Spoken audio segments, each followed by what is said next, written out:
ሰላም ከመይ ትውዕሉ ረቡዕ ዓለምና ከመይ ወዓለት ኢራን ብትራምፕ ቀሪቡ ዝተባህለ እማመ ሰላም ብላግጽ መሊሳትሉ አፈኛ ፓርላማ ኢራን መሐመድ ጋኢባፍ አሜሪካውያን ምስ ነፍሶም እዮም ዝላዘቡ ዘለዉ ክብል መልሲ ሂቡሎ ከም ጸብጻብ ዘጋርድያን ፕሬዚደንት ትራምፕ ትማሊ ክዛረብ ከሎ ኢራናውያን ሓደ ውዕል ክገብሩ ብጣዕሚ ስለ ዝደለዩ ዝርርብ ይካየዳሎ ኢሉ ነይሩ። ብኻልእ ወገን ኣብ ፓኪስታን ርክባት ይግበር ከም ዘሎ ሰበስልጣን ፓኪስታን ንሚድያ ተዛሪቦም ኣለዉ። ኣሜሪካ ዘቕረበቶ በዓል 15 ነጥቢ እማመ ሰላም ብመንጎኛታት ይዝረበሉ ከም ዘለውን ሮይተርስ ሓቢሩሎም። ኢራን ግን ቀጥታዊ ዝርርብ ይካየዳሎ ንዝብል ዜና ኣሉታዊ መልሲ ሂባትሉላ። ብኻልእ ዜና ኢራን ተጻባእቲ ዘይኮና መራኽብ ብወሽመጥ ሕርሙዝ ክሓልፋ ይኽእላዕን ክትብል ኣፍቂዳላ። ታይላንድ ብወገና ድሕሪ ምስ ኢራንን ኦማንን ዝገበረቶ ዝርርብ ነዳዲ ዝፀዓነት መርከባ ብሰላም ከም ዝሓለፈት ኣፍሊጣላ። ኢራን ንወሽመጥ ሕርሙዝ ንገለ መራኽብ ምስ ከፈተቶ ዋጋ ነዳዲ ብመጠኑ ክጎድል ክኢልሎ ንሓደ በርሚል ናብ $100 ወሪዱሎ። ብኻልእ ዜና መጥቃዕቲ ግን ኢራን ሎሚ እውን ኣብ ኩዌይትን ባሕረይንን ናይ ድሮን መጥቃዕቲ ፈጺማ ነይራ። ኣብ ማዕርፎ ነፈርቲ ኩዌይት ከቢድ ትኪ ንላዕሊ ክወፅእ ይረኣይ ነይሩ። ጉድኣት ከም ዝወረደ እውን ይስማዕ ኣሎ። ናብ እስራኤል ዝተወንጨፈ ሚሳይል ኢራን ድማ ንሰባት ብምቕሳሉ ጸረ ነፈርቲ እስራኤል እንታይ ኮይኑ ዝብል ስኽፍታ ከልዕል ጀሚሩሎ።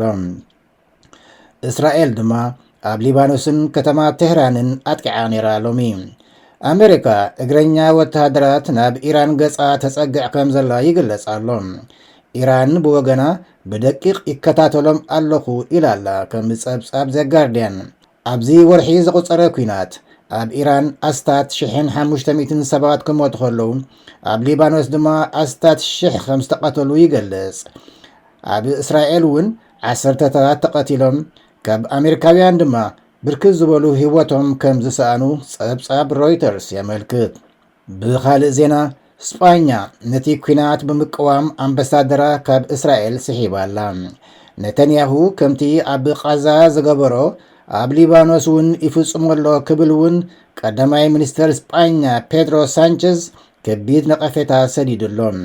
ኣሜሪካን እስራኤልን ኣብ ኢራን ዝፍጽምኦ ዘለዋ መጥቃዕቲ ዘይሕጋውን ንዓለማዊ ርግኣት ሓደገኛን እዩ ክብል እውን ኮኒንዎ ኣሎ ቀዳማይ ሚኒስተር ስጳኛ። ናብ ኣፍሪቃ ናብ ዜና ሱዳን ክንሓልፍ ተዋጋእቲ ቅልጡፍ ወሃብቲ ድጋፍ ሱዳን ዳዕመል ሸሪዕ ኣብ ጥቓ ዶብ ኢትዮጵያ ትርከብ ቦታ ከም ዝተቖጻጸሩ ይገልጹ ኣለዉ።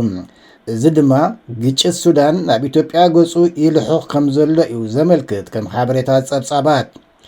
ኣብ መወዳእታ ዜና ስፖርት ሃገራዊት ጋንታ ኩዕሶ እግሪ ኤርትራ ድሕሪ 18 ዓመት ንመጀመርያ ግዜ ናብ ኣህጉራዊ መድረኽ ብምምላስ ኣብ ናይ 2027 ካፕ ኦፍ ኔሽንስ ትሳተፋላ። ቀዳማይ እግራ ምስ ስዋቲኒ ከም ትገጥም ተሓቢሩሎ። ኣብ ፕሪምየር ሊግ ዓዲ እንግሊዝ ውሩይ ኣጥቃዓይ ሊቨርፑል ኤርትራዊ ኣሌክዛንደር ኢሳቅ ካብታ ጋንታ ክወፅእ ከም ዝሓተተ ይንገራሎ። ድልየቱ ምስ ናይ ስጳኛ ባርሴሎና ክጽምበር ምዃኑ እውን ይናፈስ ኣሎ። ንሎሚ ዝበልኩ ዜና ዓለምና ከመይ ወዓለት እምበኣር እዚ ይመስል። ተወልደ ወልደ ገብርኤል ካብ ድምፂ ኢንቴግሪቲ ዲሲ ሰላም ኣምስዩ።